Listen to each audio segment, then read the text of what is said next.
Hello everyone, आज हम यहाँ पे स्टार्ट ले रहे हैं करंट अफेयर्स से 21 अगस्त 2025 के लिए। तो सबसे पहले हम यहाँ पे स्टार्ट ले रहे हैं आसियान से। एक्चुअली जो है आसियान अपने जिस वजह से न्यूज़ में था वो इम्पॉर्टेंट नहीं है, सिर्फ हमें पता हो जो आसियान है वो क्या है, उसके बारे में किस तरह की ऑब्जेक्टिव इन्फॉर्मेशन इंपॉर्टेंट है हमारे लिए। तो आपको ये पता हो आसियान जो है एक एसोसिएशन है कुछ कंट्रीज़ की जो कि साउथ ईस्ट एशियन नेशंस हैं हमारे पास। तो आपको ये पता हो दैट ये रीजनल ब्लॉक है, यानी कि एक लोकल पर्टिकुलर किसी एरिया का है, ऑल ओवर द वर्ल्ड का नहीं है। तो इसीलिए इसको आप बोलेंगे एक रीजनल, एक इंटर गवर्नमेंटल ऑर्गेनाइजेशन है। और इसे 1967 में बैंकॉक जो कि थाईलैंड में है वहाँ पर इसकी फाउंडेशन हुई थी। 1967 आपको याद होना चाहिए। और जो 10 मेंबर्स हैं वो आपको इसके नाम याद रखने हैं, इसीलिए आप यहाँ पर इसके एक शॉर्ट फॉर्म इसकी याद रख सकते हो, दैट इज CET, जो क्लिप। और इसके बाद यहाँ पे ये आप याद रख सकते हैं इसके लिए। दैट मीन्स ये जो 10 नेशंस हैं इसमें आपको जो बी से आपको बस एक ब्रुनई याद रखना है, और एक बी यहाँ पर आया है एक्चुअली म्यांमार के लिए। म्यांमार को आप यहाँ पे बर्मा काउंट कर सकते हो, सिर्फ आपको एक निमोनिक बताया मैंने कैसे आप इसको याद रख पाएंगे। तो इसमें आसियान को लेकर आपको सिर्फ ये इन्फॉर्मेशन पता हो तो अच्छा रहेगा। ये सभी कंट्रीज़ हैं, और जब आप कभी मैप वर्क करते हैं तो उस समय पर आपको पता हो कि जो सबसे नॉर्थ से साउथ की तरफ कौन कौन सी कंट्रीज आती हैं, या ईस्ट से वेस्ट की तरफ कौन सी कंट्रीज आती हैं, तो आप इसके एक शॉर्ट नोट्स यहाँ पे तैयार कर सकते हैं। और मैंने आपको निमोनिक बताया, टीवी, क्लिप और MBBS आप इसमें याद रख सकते हैं। देन आफ्टर ये एक्चुअली क्या है कि इंडिया ने भी अपनी साझेदारी बढ़ानी स्टार्ट की थी इस एक ग्रुप के साथ, और 1992 में हमने इनके साथ अपना जैसे धीरे धीरे बातचीत करनी स्टार्ट की, और ये बातचीत जो है धीरे धीरे और बड़े लेवल पर 2012 के अंदर हमने स्ट्रैटेजिक पार्टनरशिप यानी कि जो सैन्य समझौते वगैरह हैं इनके साथ हमने करने स्टार्ट किए, और बाद में यहाँ पे कॉम्प्रिहेंसिव लेवल पर यानी कि बड़े लेवल पर हमने ये पार्टनरशिप को किया है। तो आपको ये पता हो दैट कैसे हमने इसके अंदर स्टार्टिंग ली थी, और किस तरह से हमारे लिए जो ग्रुप है वो एक इम्पॉर्टेंट रोल प्ले कर रहा है। ठीक है, तो इसके बाद हम आगे चल रहे हैं यहाँ पे इंडो पैसिफिक रीजन। एक्चुअली जिस जगह पर ये सभी के सभी कंट्रीज हैं उसी जगह पर हमारे पास जो ओशन है दैट इज यही इंडो पैसिफिक रीजन है। इसको हम बोलते हैं इंडो पैसिफिक क्योंकि यहाँ पे इंडिया भी है, इंडियन ओशन भी है यहाँ पर, और ये सभी कंट्रीज जिनको बात हो रही थी, और यहाँ पर जैसे ऑस्ट्रेलिया और ये सारा पैसिफिक, तो इंडो पैसिफिक यानी कि जो हिंद महासागर और प्रशांत महासागर का एरिया, इसको इकट्ठा बोला जाता है इंडो पैसिफिक रीजन। तो आपको इसमें क्या पता होना चाहिए मेनली, एक तो आपको ये लोकेशन पता हो, क्योंकि इस एरिया के अंदर ना बहुत ज़्यादा बड़े लेवल पर देखिए इंडिया और चाइना बहुत ही पॉपुलस कंट्रीज़ हैं, बहुत बड़ी जनसंख्या है यहाँ पर। तो इन जगहों से ट्रेड भी बहुत होता है, शिपिंग बहुत ज़्यादा हो रही है यहाँ पर। और ये जो रूट्स हैं, जैसे अगर हम इन समुद्री रास्तों की बात करते हैं तो अमेरिका, जैसे नॉर्थ अमेरिका या साउथ अमेरिका तक का जो ट्रेड है वो इसी पर्टिकुलर रीजन से होता है। तो यहाँ के लिए जो सुरक्षा को एक मजबूती प्रदान करने के लिए इस खास रीजन को जो है यहाँ पे मतलब आइडेंटिफाई किया जाता है, that is known as Indo Pacific region. उसके बाद यहाँ पे आपको जो पता होना चाहिए इंपॉर्टेंट, आप इसको छोड़ सकते हैं। अब हम यहाँ पर बात कर रहे हैं दैट कुछ दिनों से जो एक बहुत ही ज़्यादा न्यूज़ में था कि जो डॉग्स को लेकर, जो स्ट्रे डॉग्स हैं यानी कि जो आवारा डॉग्स हैं, उनको जो स्ट्रीट डॉग्स जिन्हें आप कह सकते हैं, उन्हें लेकर इंडिया में किस तरह के फ्रेमवर्क हैं। क्योंकि सुप्रीम कोर्ट ने अपनी जजमेंट के अंदर कहा कि जो स्ट्रे डॉग्स हैं ये ह्यूमैनिटी या जो ह्यूमन पॉपुलेशन है उसको नुकसान पहुंचाते हैं, और बहुत सारे जो है डॉग बाइट के केस भी आते हैं जिससे रेबीज फैलने का खतरा भी रहता है। तो आपको ये पता हो दैट हमारे जो कॉन्स्टिट्यूशन ऑफ इंडिया के अंदर कुछ प्रोविजंस हैं जो कि एनिमल्स को प्रोटेक्शन जो है प्रोवाइड करते हैं, जैसे कि कॉन्स्टिट्यूशन में बताया गया है 246(3). तो आपको ना ये एग्जाम्स के अंदर चीज़ें पूछी जा सकती हैं कि ऑल्दो डायरेक्टली नहीं पूछेगा, बट आपको ये आर्टिकल पूछ लिया जाएगा और इसको आगे मैचिंग के अंदर आप स्टेटमेंट दे दी जाएगी कि क्या इसके साथ मैच करता है। तो आपको ये पता हो दैट जो 246 है इसमें ये बताया गया कि जो स्टेट है यानी कि जो गवर्नमेंट है वो मैनेज करेगी जो लाइव स्टॉक को, एनिमल डिसीज को, वेटनरी प्रैक्टिसेस को, यानी कि जो पशु हैं उनसे फैलने वाली बीमारियों को कंट्रोल करने के लिए सरकार जिम्मेदार होगी। और ये यहाँ पर बताया गया आर्टिकल 246 जो है सब क्लॉज 3 के अंदर। और एक और है 243W और 246 में ये बताया गया है कि जो हमारी पंचायतें हैं और साथ ही साथ म्यूनिसिपैलिटी है वो भी रिस्पॉन्सिबल है, यानी कि पंचायतें गांव के अंदर और जो म्यूनिसिपैलिटी है वो शहरों के अंदर, जो डॉग, स्ट्रे डॉग जो पॉपुलेशन है उसको कंट्रोल करने के लिए इनकी जिम्मेदारी रखेगी या रहेगी यहाँ पर। तो ये भी एक कॉन्स्टिट्यूशन में लिखी हुई प्रोविजंस हैं। इसी तरह से जो आर्टिकल 51AG है, यहाँ पर फंडामेंटल ड्यूटीज बताई गई हैं जिन्हें हम मतलब फंडामेंटल ड्यूटीज का मतलब है जो हर एक सिटीजन से एक्सपेक्ट किया जाता है कि वो इंडिया में रहता हुआ इन ड्यूटीज को फुलफिल करे, तो उन्हें आपने इनको मौलिक कर्तव्य भी कहा जाता है। तो इन citizens to show the compassion for all living creatures, यहाँ बताया गया है कि हमें जितने भी लिविंग क्रिएचर्स हैं, इनके अंदर यहाँ पे स्ट्रे डॉग्स भी आते हैं, उनके प्रति हम लोगों को दया भावना होनी चाहिए, ये यहाँ पर बताया गया है।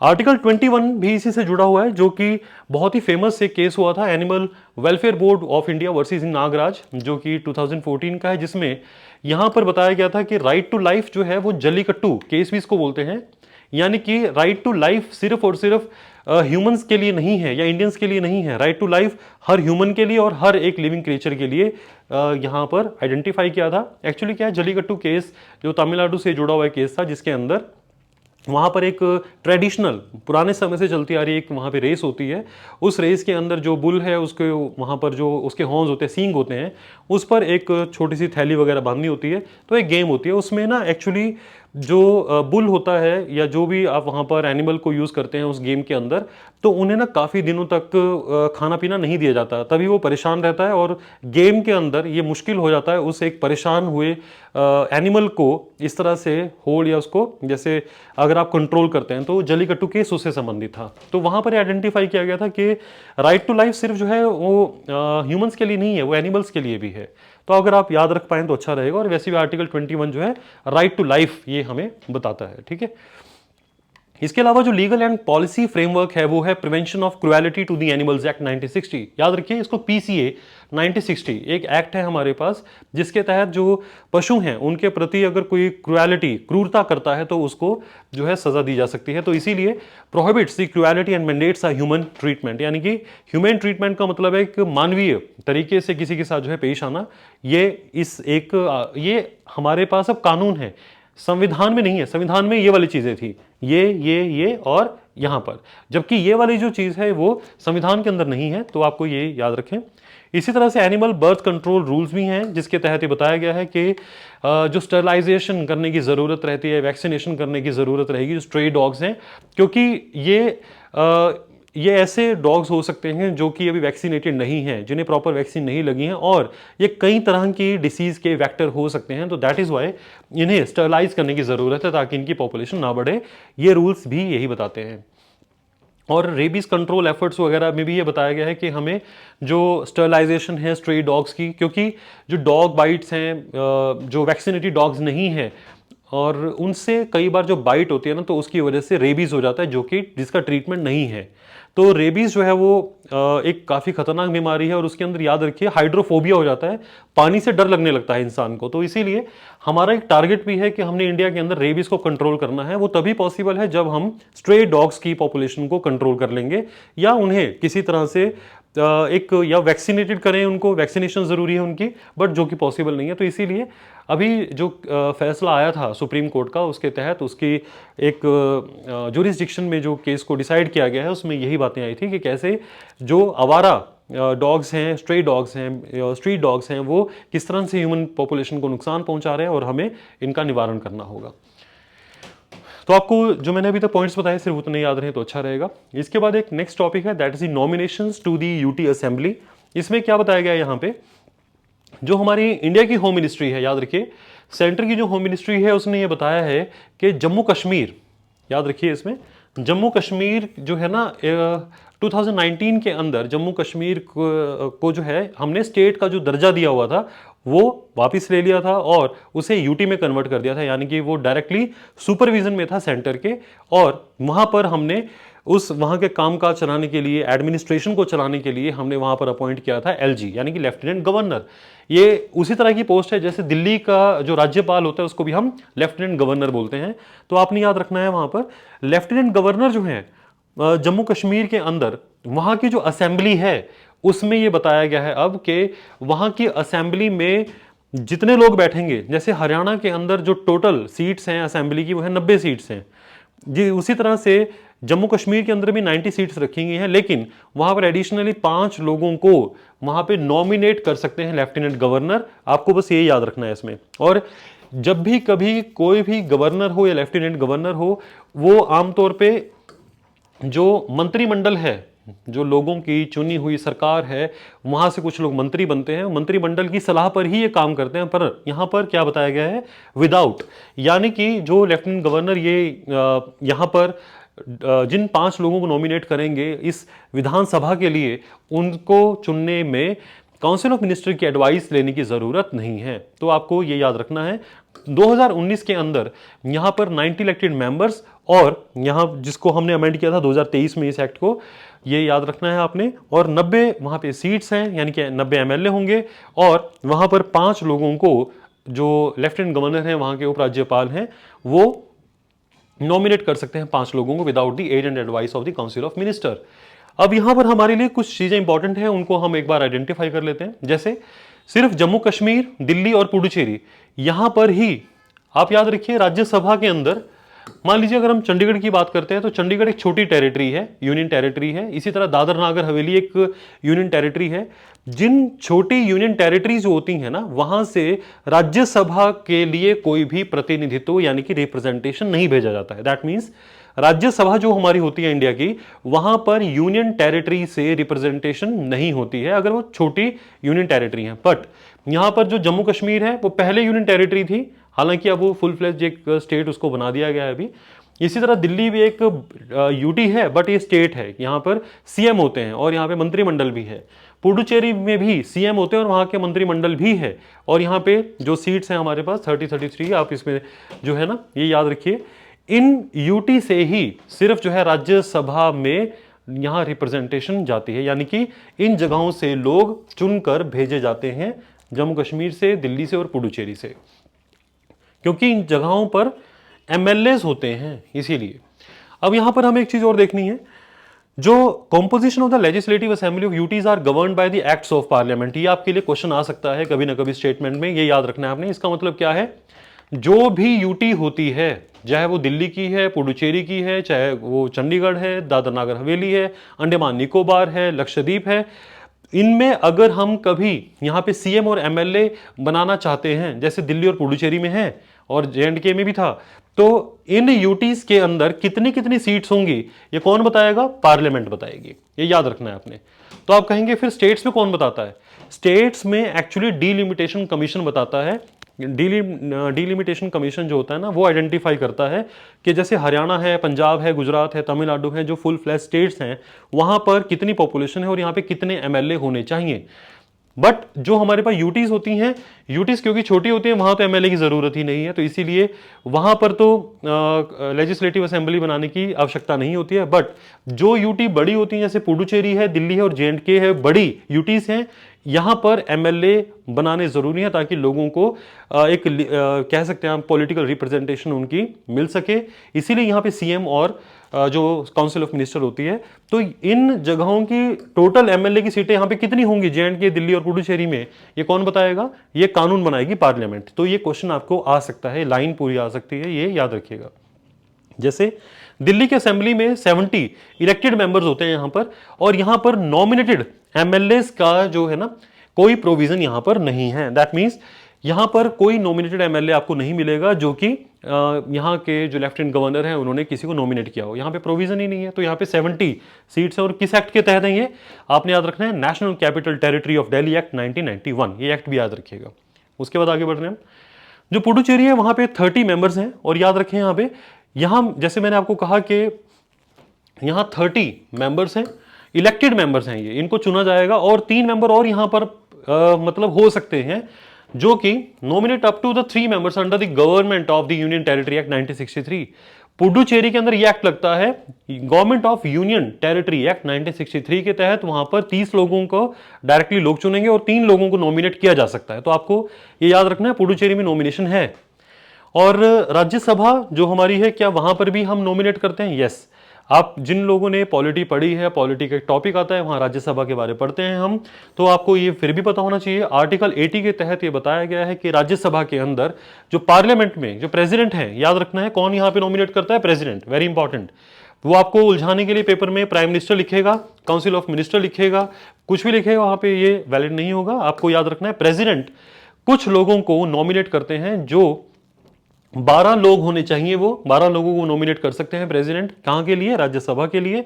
और वो लोग इन पर्टिकुलर जगहों से, मतलब वो ताल्लुकात होना चाहिए उनका। जैसे सचिन तेंदुलकर, जो सचिन तेंदुलकर है, या जो बहुत ज़्यादा फेमस पर्सनालिटीज़ हैं जो आर्ट्स एंड या कल्चर से जुड़ी हुई हैं, कोई डांस से हो सकता है, कोई पेंटिंग से हो सकता है, तो उन लोगों को हम इन पर्टिकुलर जगहों से, जो इन एरिया से जुड़े हों, लिटरेचर से, साइंस से, आर्ट से, सोशल सर्विस से जुड़े हों, उन्हें यहां पर उन 12 लोगों को नॉमिनेट किया जाता है। आपको ना इसके बारे में एक तो आर्टिकल याद रखना है और ये 4 चीजें याद रखनी है। इसके अलावा एक चीज और याद रखें आप इसमें, जो नॉमिनेटेड मेंबर होते हैं ना, वो काफी प्रिविलेज उनको मिलती है, यानी कि उनको बहुत सारे फायदे भी दिए जाते हैं, जो 12 लोग होते हैं ये वाले राज्यसभा में। लेकिन इनके पास एक पावर नहीं होती। वो क्या पावर है, जब भी कभी प्रेसिडेंट को चुनने की बारी आती है, कभी भी इंडिया में जब प्रेसिडेंट के इलेक्शन होते हैं, तो उस समय पर ये 12 लोग जो कि नॉमिनेटेड हैं, ये उस प्रोसेस में भाग नहीं ले सकते। तो आपने याद रखना है, ऑल्दो ये प्रेसिडेंट के इलेक्शन में भाग जरूर लेते हैं, आपको ये चीज याद रखनी है। और बहुत ही इंपॉर्टेंट है गाइस ये चीज, इनको अपनी कितनी इनके पास संपत्ति है, कितना इनके ऊपर कर्जा है, लाइबिलिटी है जो चुकाना है, हर एमपी को बताना पड़ता है, पर इनको नहीं बताना पड़ता है। तो इन्हें बताने की जरूरत नहीं है। Under the representation of peoples act 1951, यानी कि जन प्रतिनिधित्व अधिनियम 1951 का जो है, उसके तहत इन्हें अपनी असेट, अपनी जो लाइबिलिटी है, वो बताने की जरूरत नहीं है। ये चीज याद रखिएगा। इसके अलावा अगर मान लीजिए मैं नॉमिनेटेड पर्सन हूं, प्रेसिडेंट ने मुझे नॉमिनेट कर दिया है राज्यसभा के लिए, तो राज्यसभा में जिस दिन मैं एंटर करता हूं, उसके 6 महीने के अंदर अंदर मुझे कोई ना कोई राजनीतिक दल ज्वाइन करना होगा। अगर मैं ये दल ज्वाइन नहीं करता हूं, तो जो है यहां पर मेरी सीट कैंसिल कर दी जाएगी। तो आपको याद रखना है, आपको 6 मंथ के अंदर अंदर कोई ना कोई पॉलिटिकल पार्टी को ज्वाइन करना पड़ेगा। और joining after the period leads to the disqualification. अगर आप इसके बाद ज्वाइन कर रहे हो किसी पार्टी को, तो आपकी सीट कैंसिल कर दी जाएगी। तो यहां पे ना कुछ क्वेश्चंस हैं, वो आपको जरूर याद रखने हैं।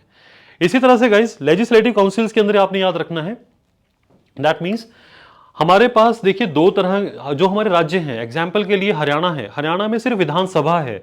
बट अगर हम बात करते हैं यूपी की, यूपी एक बड़ा राज्य है, वहां पर विधानसभा भी है और वहां पर एक विधान परिषद भी है, लेजिस्लेटिव असेंबली, लेजिस्लेटिव काउंसिल। तो लेजिस्लेटिव काउंसिल हमारे पास सभी स्टेट्स में नहीं है।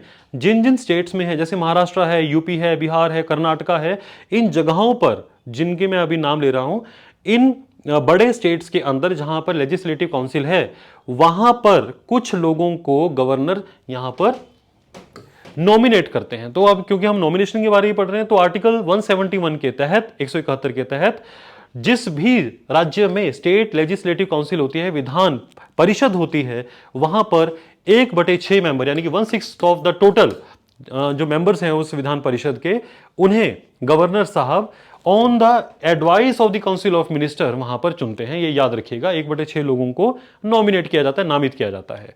इसके बाद हम आगे बढ़ते हैं। बहुत पहले यहाँ पे जैसे अगर हम 2020 से पहले की बात करते हैं, संविधान के अंदर ये बताया गया था अंडर आर्टिकल 331 और 333 के तहत कि हमारे संविधान में लिखा था कि अगर प्रेसिडेंट चाहे तो अंडर आर्टिकल 331 वो यहां पर एंग्लो इंडियन, जो लोग आंगल जिन्हें हम भारतीय बोलते हैं, जिनका संबंध यानी कि पूर्वज यहाँ ब्रिटिशर्स भी रहे और इंडियन भी रहे हों, उन लोगों को, उन 2 लोगों को नामित किया जा सकता है। कहां पर, यहां लोकसभा के अंदर, वो प्रेसिडेंट करते हैं। ये लोकसभा की बात हो रही है अभी अंडर आर्टिकल 331। और जबकि अंडर आर्टिकल 333 जो गवर्नर है, वो एक सीट, यहां पे एक है, एंग्लो इंडियन मेंबर को वो नॉमिनेट कर सकते थे किसी भी राज्य की विधान सभा के अंदर। बट यहां पर ये दोनों चीजों को डिलीट कर दिया गया, हटा दिया गया, एबोलिश कर दिया गया है 104 यानी कि 104th कॉन्स्टिट्यूशनल अमेंडमेंट जो कि 2020 में हुई थी। अब ये 2 सीट्स या एक सीट को नॉमिनेट नहीं किया जाएगा। इनकी रिप्रेजेंटेशन जो है अब यहां पे नॉमिनेट इनको नहीं करेंगे। सिंपली आपको ये आर्टिकल सारे पता होने चाहिए जो मैंने अभी आपको बताए हैं। ये मैचिंग के अंदर क्वेश्चन आ सकते हैं। यहां पर जुडिशियल प्रेसिडेंट का मतलब है जो नॉमिनेटेड मेंबर्स होते हैं उनसे जुड़े हुए क्या कुछ हमारे पास कोई केसेस वगैरह हैं इस तरह के, तो आपने कहना है कि पुडुचेरी केस था जो कि 2018 का है, जिसके अंदर यूनियन गवर्नमेंट की जो पावर है नॉमिनेट करने की 3 एमएलएस को पुडुचेरी में without needing the UTs government's advice, यानी कि गवर्नमेंट के एडवाइस के बिना यहां पर भी नामित किया जाता था 3 मेंबर्स को। जैसे मैंने आपको बताया 30 वहां पे चुने जाते हैं, 3 को नामित किया जाता है। तो ये मतलब ये कहा गया था ये किया जा सकता है। At Supreme Court later set aside these recommendation on appeal. बस आपको इतना याद रखना है कि एज सच एक्चुअली इससे कोई क्वेश्चन आएगा नहीं, आप इसको छोड़ भी सकते हैं, इसमें कोई दिक्कत नहीं है। इसी तरह दिल्ली का केस भी था। दिल्ली केस में ये बताया गया था कि वहां पर ट्रिपल चेन ऑफ कमांड है। इसका मतलब क्या है कि वहां पर जो आईएएस ऑफिसर्स वगैरह हैं उनके ऊपर वो किसके लिए रिस्पॉन्सिबल हैं, वो मिनिस्टर्स के लिए रिस्पॉन्सिबल हैं, मंत्रियों के लिए। और जो मंत्री हैं वो वहां के विधान सभा के लिए रिस्पॉन्सिबल हैं, और जो वहां का विधान सभा है वो इलेक्टोरेट यानी कि लोगों के लिए वो एक तरह से रिस्पॉन्सिबल है। तो आपको बस ये याद रखना है, ये बताया गया था वहां पर कि दिल्ली में जो भी लेफ्टिनेंट गवर्नर वहां पे करना चाहते हैं वो वहां की राज्य की चुनी हुई सरकार के मंत्रियों के कहने के द्वारा ही वो काम करेंगे। That means on the aid and advice of the council of minister LG would work. जो भी काम करेंगे वो एलजी जो भी काम करेंगे वो इस एडवाइस पर काम करेंगे। नेक्स्ट हम यहाँ पे जा रहे हैं बायोएक्टिव पेप्टाइड्स के ऊपर। अभी रिसेंटली गाइज ये जो गवर्नमेंट ने एक इन्फॉर्मेशन यहाँ पे शेयर की थी, और ये काफ़ी अच्छी इन्फॉर्मेशन भी है, जिसके अंदर ये बताया गया था कि हमें ये पता होना चाहिए what is the bioactive peptides. देखिए यहाँ पर ये बताया गया है कि हम सभी लोगों को प्रोटीन की बहुत ज़रूरत होती है, और ये प्रोटीन जो है ना हमें डिफरेंट सोर्सेज से मिलता है। और इंडिया में काफ़ी जो पॉपुलेशन है वो वेजिटेरियन है, इसीलिए उनके जो प्रोटीन टेकिंग जो हो सकती है या जहाँ जहाँ से उनको प्रोटीन मिलता है वो सोर्सेज काफ़ी लिमिटेड हैं। उन लिमिटेड सोर्सेज से भी हमारी जो है ना प्रोटीन की जो कमी है या जितनी रिक्वायरमेंट है वो पूरी नहीं हो सकती। इसीलिए यहां पर ये बताया गया है कि हमारा शरीर तभी स्वस्थ रहेगा अगर हमारी बॉडी के अंदर प्रोटीन की मात्रा अच्छी रहेगी, और प्रोटीन जो आफ्टर डाइजेशन हमारी बॉडी के अंदर एसिमिलेट होगा, यानी कि हमारी बॉडी का पार्ट बनेगा। तो जितना अच्छा आपके अंदर ये बायो एक्टिव पेप्टाइड्स होंगे, यानी कि जो प्रोटीन होता है, जैसे अगर मैं घर अगर देखता हूं तो घर की सबसे जो छोटी यूनिट है वो वहां पे ब्रिक है या दैट्स अ ईंट। अगर बहुत सारी ईंटों को मिला देंगे तो हमें कोई घर कोई बिल्डिंग बनती हुई नजर आएगी। इसी तरह से अगर आप छोटे छोटे पेप्टाइड्स को जोड़ दोगे तो आपको एक बहुत बड़ा स्ट्रक्चर जो नजर आएगा उसको हम बोलते हैं प्रोटीन। या प्रोटीन अगर घर है तो उसकी सबसे छोटी यूनिट है पेप्टाइड। तो हमें वो पेप्टाइड्स की बात हो रही थी यहां पे जो बायोएक्टिव पेप्टाइड है, जो कि अगर हम कोई चीज फर्मेंटेड है, जैसे योगर्ट है, योगर्ट जो होती है फर्मेंटेड है। इसी तरह से जो डोसा होता है वो फर्मेंटेड है। जो भी हमारे घर पर ट्रेडिशनली मतलब पुराने टाइम से जो चीजें चली आ रही हैं, अगर वो कोई चीज यहाँ पे फर्मेंटेड है, जिसे फर्मेंटेशन को हिंदी में बोलते हैं किण्वीकरण की प्रक्रिया, जिन्हें हम फर्मेंटेड फूड्स बोलते हैं, उनको अगर मतलब लिया जाए अपनी डेली इनटेक का पार्ट बनाया जाए तो आपकी बॉडी के अंदर जो बायो एक्टिव पेप्टाइड यानी कि वो पेप्टाइड वो आपकी बॉडी में बनेंगे जो कि हमारे बॉडी फंक्शन के लिए जरूरी हैं। दैट मीन्स जब ये डाइजेस्ट हो जाते हैं, इसको मैं और आपको समझा देता हूं एक बार। अगर कोई प्रोटीन है, प्रोटीन को अगर हम ब्रेक करना स्टार्ट करते हैं, उसको यहां पर केमिकली तोड़ते हैं, तो हमें यहां पर मिलते हैं अमीनो एसिड। मैं इसको ए लिख रहा हूं।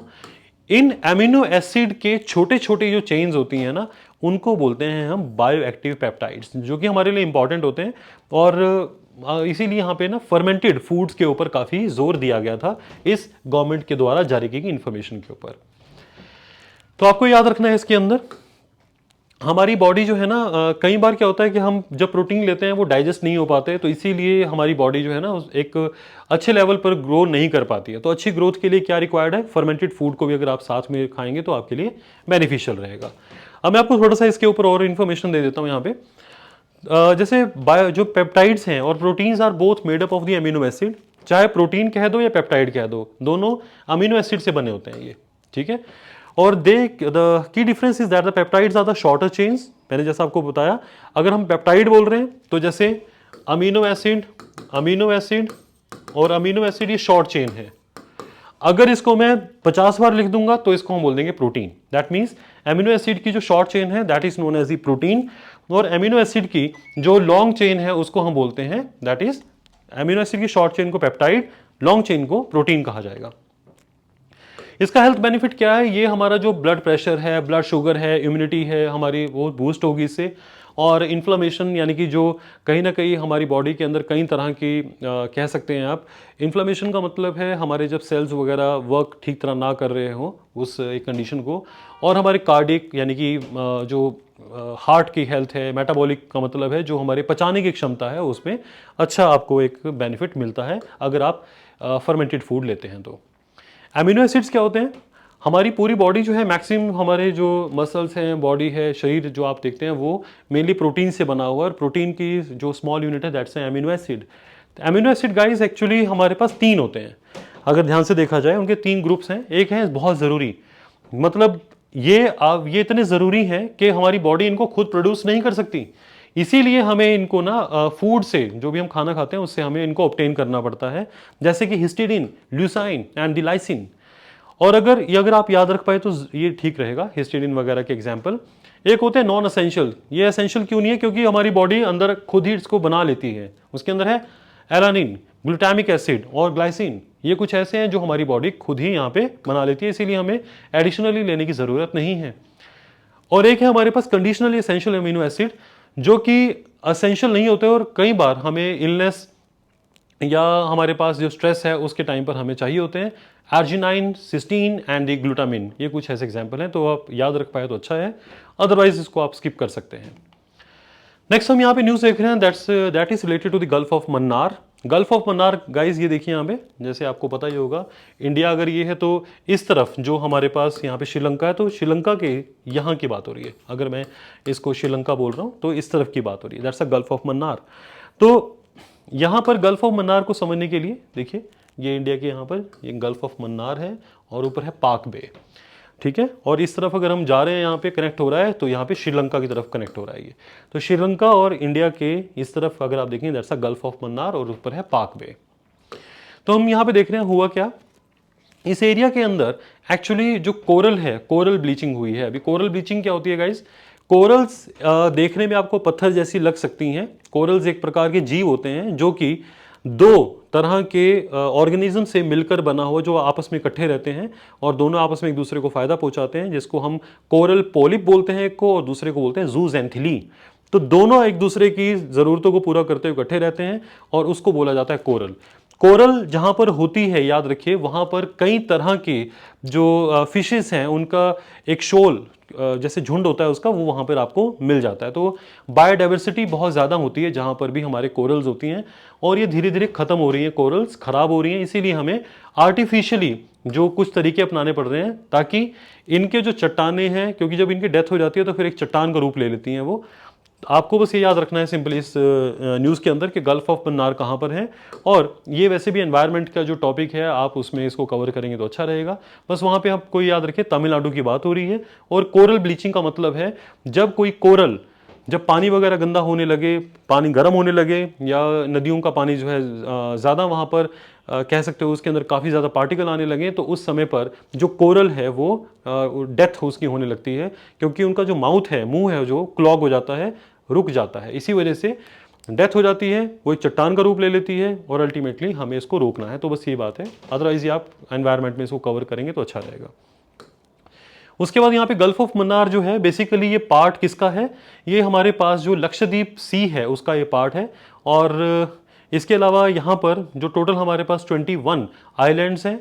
एक तरफ यहाँ पे रामेश्वरम है, एडम्स ब्रिज भी है यहाँ पे जिसको राम सेतु कहा जाता है, मन्नार आइलैंड है यहाँ पे, श्रीलंका का है वो, और ताम्रपर्णी इंडिया का एक रिवर है यहाँ पर जो गिरती है, ताम्रपर्णी, और मलयाथू ओया रिवर जो श्रीलंका की है वो इस रीजन में मतलब अपना पानी गिराती है। तो आपको अगर ये रिवर्स अगर आप पहली बार सुन रहे हैं तो याद रखनी है, दैट्स अ ताम्रपर्णी और मलवथू ओया रिवर, ये श्रीलंका की है और ताम्रपर्णी इंडिया की है।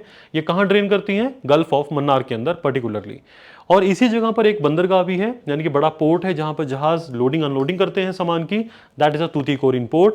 और ये अपने जाना जाता है अपने पर्ल बैंक के लिए, यहाँ पे काफ़ी ज़्यादा जो पर्ल्स मिलते हैं। और सैक्रेड चैंक जैसा गैस्ट्रोपोड मोलस्क, एक तरह का आप कह सकते हैं समुद्री जीव है, बस उसका नाम याद रखने की ज़रूरत नहीं है, आपको बस तूतीकोरिन पोर्ट पता हो कहाँ पर है ये। गल्फ ऑफ मन्नार में यहाँ पर क्योंकि बहुत सारे जीव जंतु मिलते हैं हमें, समुद्री जीव जंतु, तो इसीलिए यहाँ पर एक नेशनल पार्क भी है जो कि 1982 में बनाया गया था। और इसके अलावा कोई ज़रूरत नहीं है। हाँ, ये इंपॉर्टेंट है आपके लिए। इस जगह पर हमें एक मिलती है वो specially, that is known as dugong, जिसका नाम है सी काउ। सी काउ के नाम से एक ड्यूगोंग मिलती है हमें, एक मछली जैसे एक क्रिएचर है, आपको सील जैसी क्रिएचर मिलेगी। तो ये यहाँ पर जरूर मिलती है, थोड़ा याद रख लीजिएगा, ये इंपॉर्टेंट है आपके लिए, और हो सके तो आप इसके बाद जरूर पढ़ें। इसके अलावा हालांकि जो वेल शार्क हैं या सी टर्टल्स भी यहाँ पर मिलते हैं, उनको आप जरूरत नहीं है। गल्फ ऑफ मन्नार में नेशनल पार्क बना था 1982 में, जबकि 1989 में हमने यहाँ पर बड़े लेवल पर प्रोटेक्शन दी और बायोस्फीयर रिजर्व बनाया यहाँ पर, जिसको यूनेस्को ने, क्योंकि अगर बायोस्फीयर रिजर्व बन रहा है कहीं पर तो इसका मतलब है यूनेस्को ने उसको अप्रूव किया है। तो आपको ये भी याद रखना है 1989 में ये बायोस्फीयर रिजर्व भी बन चुका है। उसके बाद हम आगे बढ़ रहे हैं। इसमें ये देखिए छोटे छोटे आइलैंड्स दिखाए गए हैं यहाँ पे। नेक्स्ट जो न्यूज है that is related to the Sahariya tribe. Sahariya tribe guys, सबसे पहले आप याद रखें, ये मध्य प्रदेश, राजस्थान और उत्तर प्रदेश के बीच में रहने वाली ट्राइब है, जिसकी जनसंख्या आज 6 लाख के आसपास है और इसका स्टेटस है पीवीटीजी। ये जरूर याद रखिएगा, कई बार एक क्वेश्चन में पूछ लिया जाता है कि बहुत ही पुराने स्टाइल से रहने वाली कुछ ट्राइब्स जो है यहाँ पे कौन सी हैं, तो आपको क्वेश्चन में ये पता होना चाहिए। पुराने, कुछ ज़्यादा ही पुराने वे से रहने वाली और जिनकी जनसंख्या आज कम रह गई है, ऐसी ट्राइब्स को कहा जाता है PVTG, that's a particular vulnerable tribal group. कि अगर इन्हें हमने ठीक अब नहीं बचाया इन्हें, तो हो सकता है फ्यूचर में इनकी पॉपुलेशन बहुत कम रह जाए। तो आपको ये याद रखना है, ये सहारिया ट्राइब आपको उलझाने के लिए अगेन पेपर में वो उड़ीसा वगैरह डाल देगा, लेकिन आपको याद रखना है ये मध्य प्रदेश, राजस्थान, उत्तर प्रदेश की है, और बाकी नाम आपको याद रखने की ज़रूरत नहीं है।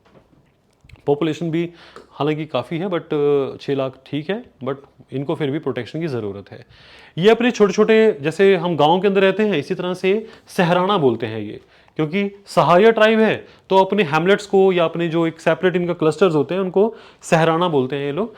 और ये काफ़ी ज़्यादा फेमस इनकी स्किल है, दैट्स अ कटेशु, जिसको कत्था मेकिंग बोलते हैं। जो खैर का एक पेड़ होता है, वहाँ से कत्था बनाया जाता है, और मेहंदी वगैरह में भी इसको प्रयोग लेके आते हैं। और कत्था वगैरह जो है ना, कई लोग इसको चू भी करते हैं, चबाते भी हैं इसको। तो आपको बस याद रखना है, कटेशु वगैरह को बनाना, जो कत्था मेकिंग इनका मेन काम है, और खैर के वृक्ष से ये काम करते हैं, खैर के पेड़ से।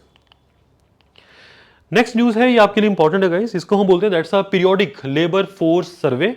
ये आपको ज़रूर याद रखनी है, इंपॉर्टेंट है आपके लिए। इसके अंदर आपको ये याद रखना है दैट जो हमारे पास जितनी भी इंडिया के अंदर हम जॉब्स क्रिएट करते हैं, आखिरकार वहाँ पर कितनी लोग हैं जो आज इंडिया में यहाँ पर जॉब ले चुके हैं या वर्किंग उसमें है, ये आपको पता होना चाहिए। तो आपने इसमें क्या याद रखना है, एक्चुअली इस डेटा को कलेक्ट किया जाता है कि एम्प्लॉयमेंट और अनएम्प्लॉयमेंट डायनेमिक के द्वारा इंडिया के अंदर, और नेशनल स्टैटिस्टिकल जो ऑफिस है ये इसको डाटा को तैयार करता है, और ये सारा प्रोग्राम होता है ministry of statistical and programme implementation के तहत। ये याद रखें, और एम्प्लॉयमेंट का डाटा इकट्ठा करना है हमने। इसके अंदर इंपॉर्टेंट ये है, ये सारा डाटा हम 2017 से कलेक्ट कर रहे हैं। यहाँ पर अर्बन एरियाज के अंदर हम ये डाटा कलेक्ट करते हैं, डायरेक्टली याद रख लीजिएगा करंट वीकली स्टेटस के ऊपर, और पूरे साल के लिए हम ये जो रूरल और अर्बन एरिया के लिए, यहाँ पे देखिए सिर्फ अर्बन एरिया के लिए डाटा कलेक्ट किया जाता है वीकली स्टेटस के ऊपर, कि एक हफ्ते में यहाँ पे कितने बेरोजगार थे, कितनों को जगह मिली, कितनों को यहाँ पर हम जॉब दिला पाए। ये इसको बोलते हैं करंट वीकली स्टेटस। ये अर्बन एरिया के लिए है, और ये हम शॉर्ट टर्म के लिए यूज करते हैं, डाटा इकट्ठा करते हैं। जो लॉन्ग टर्म के लिए पूरे साल के लिए डाटा इकट्ठा किया जाता है, वो रूरल और अर्बन दोनों के लिए इकट्ठा करते हैं कि कितनी जॉब्स मिली, कितनी नहीं, अनएम्प्लॉयमेंट वगैरह। तो इसको बोलते हैं यूजुअल स्टेटस। और आप PS प्लस SS या CWS, इसको जो है ना, ये इकोनॉमी के कुछ टॉपिक्स हैं, इसमें आप वहां पे कवर कर सकते हैं, बट अदरवाइज सिर्फ इतना सा अगर आप याद रख पाएं तो अच्छा रहेगा। तो इसके अंदर आपको जो पता होना चाहिए, इसको हमने ना जैन 2025 में इस चीजों को हमने चेंज कर दिया था। मंथली डाटा हम लेंगे रूरल अर्बन दोनों का, पैन इंडिया। क्वार्टरली जो है हमारे पास यहाँ पे डाटा इकट्ठा किया जाएगा रूरल और अर्बन का। एनुअल डाटा हम यूजुअल और करंट जो वीकली स्टेटस है यहाँ पर इकट्ठा करेंगे। ये ना कुछ आपको याद रखने पड़ेंगे कि डाटा कैसे इकट्ठा किया जा रहा है, ये आ जाता है। और सबसे इंपॉर्टेंट इसके अंदर आपके पास क्वेश्चन आएगा, ये आपको पेपर के अंदर ये टर्म्स पूछ ली जाएंगे कि कैसे कैलकुलेट किया जाता है। तो आपको याद रखना है labour force participation rate. Labour force का मतलब गाइस क्या होता है, यानी कि वो लोग, लेबर फोर्स बता रहा हूं मैं, लेबर फोर्स उसको बोलते हैं जो लोग काम करना चाहते हैं या काम जिनको मिल चुका है उनको बोलते हैं हम लेबर फोर्स। कई ऐसे भी हो सकते हैं वो काम करना चाहते हैं लेकिन काम नहीं है, लेकिन वो लेबर फोर्स हैं।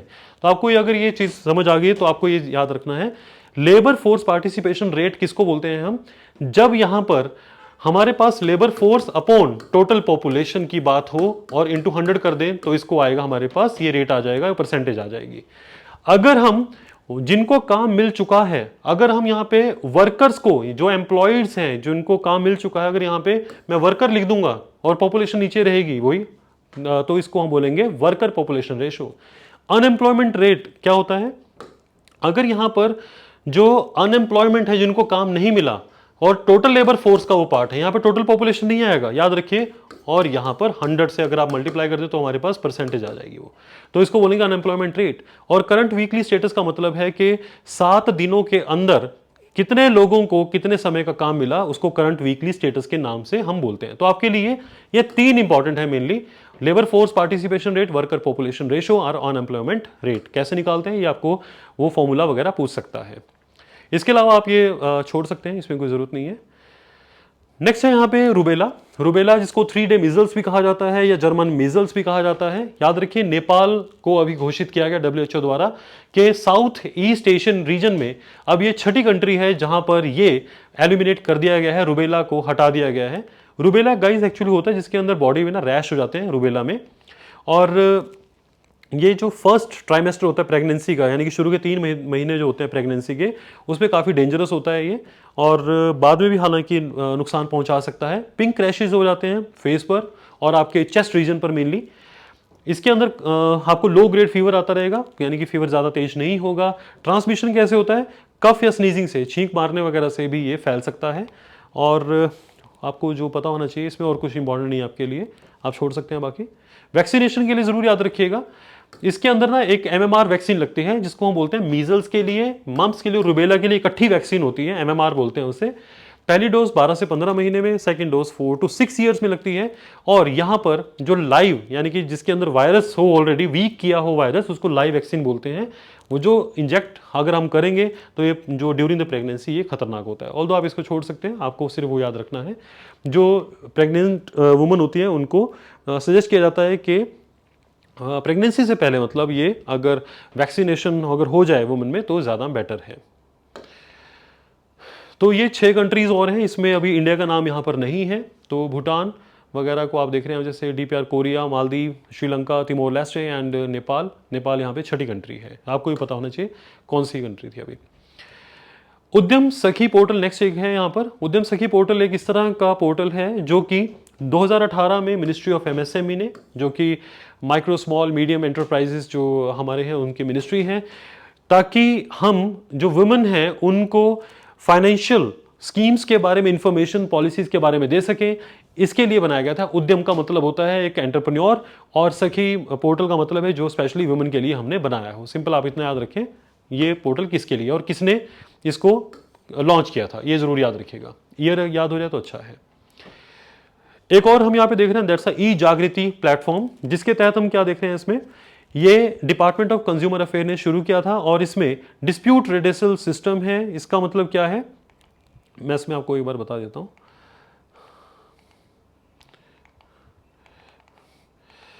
यानी कि इसके अंदर यहां पर आपको सिर्फ ये ध्यान रखना है, डिपार्टमेंट ऑफ कंज्यूमर अफेयर्स ने, ताकि अगर कोई कंज्यूमर है जिसने कोई सर्विसेज या गुड्स ली हो और उस व्यक्ति को कोई कंप्लेंट है, तो ताकि उसका जल्दी निवारण किया जा सके, उसके लिए आया था, दैट इज ई जागृति प्लेटफॉर्म। तो बस आपको इसमें पता हो कि किसने लॉन्च किया था, that is department of consumer affairs ने, और इसकी जरूरत नहीं है बाकी की, इसको छोड़ सकते हैं। और अभी हम यहाँ देख रहे हैं अन्न चक्र। अन्न चक्र का मतलब है ये भी एक पोर्टल है गाइस, जिसके थ्रू हम, आपने सुना होगा राशन की जो दुकानें होती है, सरकारी राशन के डिपो जो होते हैं, वहां पर जो अनाज पहुंचाया जाता है लोगों को आगे डिस्ट्रीब्यूट करने के लिए, तो कहां से अनाज कितनी आसानी से पहुंचाया जा सकता है, उन जो पब्लिक डिस्ट्रीब्यूशन शॉप्स होती हैं जिन्हें राशन के डिपो कहा जाता है, वो अन्न चक्र नाम का एक पोर्टल है, वो आपको बता देता है, यानी कि सरकार को बता देता है कि हरियाणा से आप अगर अनाज को उठाकर यहाँ तक पहुँचा देंगे राजस्थान के एरिया तक तो कन्वीनियंट रहेगा और काफ़ी कम खर्चा आएगा। तो ये आपके लिए इंपॉर्टेंट है। तो इसको डेवलप किया था वर्ल्ड फूड प्रोग्राम और FITT और IIT दिल्ली ने। Department of food and public distribution इसको देख रहा है और इसके तहत जैसे मैंने आपको बताया पब्लिक डिस्ट्रीब्यूशन सिस्टम, राशन की दुकानों तक, जो ये सरकारी राशन की दुकानों की बात हो रही है कि वहां तक हमने जो सामान पहुंचाना है उसके लिए सप्लाई चेन कौन सी फॉलो करनी होगी, इसमें ये बताया जाता है। तो अन्न चक्र उससे संबंधित है। बाकी इसके अंदर आप बाकी चीज़ों को छोड़ सकते हैं, बाकी आपके लिए ज़रूरत नहीं है। इसके अलावा एक जॉइंट मिलिट्री एक्सरसाइज की यहाँ पर एक करंट अफेयर था, जो कि जिसका मतलब है दैट्स उल्ची फ्रीडम शील्ड। ये क्वेश्चन हो सकता है, ये किस किस के बीच में है? साउथ कोरिया और यूनाइटेड स्टेट्स के बीच की ये 11 दिन चलने वाली एक मिलिट्री ड्रिल है। और बस इतना इसमें याद रखें, यूनाइटेड स्टेट्स और साउथ कोरिया की है ये Ulchi Freedom Shield, joint military exercise है। पर्पस है आपस में एक फेथ बढ़ाना। और एक और याद रखिएगा, वर्ल्ड में जो ग्लोबल क्लाइमेट को लेकर अभी हमने एक समिट करनी है हमारी, इसको समिट का नाम होता है that's United Nations framework convention on climate change को लेकर हमने जो आपस में बातचीत करनी है। और 30वीं बार ये मीटिंग हो रही है कॉन्फ्रेंस ऑफ पार्टीज की। तो ये कहाँ हो रही है? नवंबर के अंदर होगी, बेलम ब्राज़ील के अंदर ये जो मीटिंग की जाएगी, ये आपको पता होना चाहिए। तो गाइस आज के लिए जो ये करंट अफेयर से एनफ है। और आई फील के जैसे मैंने आपको बताया किस तरह के करंट अफेयर आपको इंपॉर्टेंट रहते हैं और कैसे आपको याद करने हैं, इनके आप निमोनिक या शॉर्ट नोट्स तैयार कीजिए, तभी आप इनको याद कर पाएंगे। आई होप आप इन चीज़ों को फॉलो करें और लगातार जो चीज़ें रिवाइज करते रहें। Thank you so much.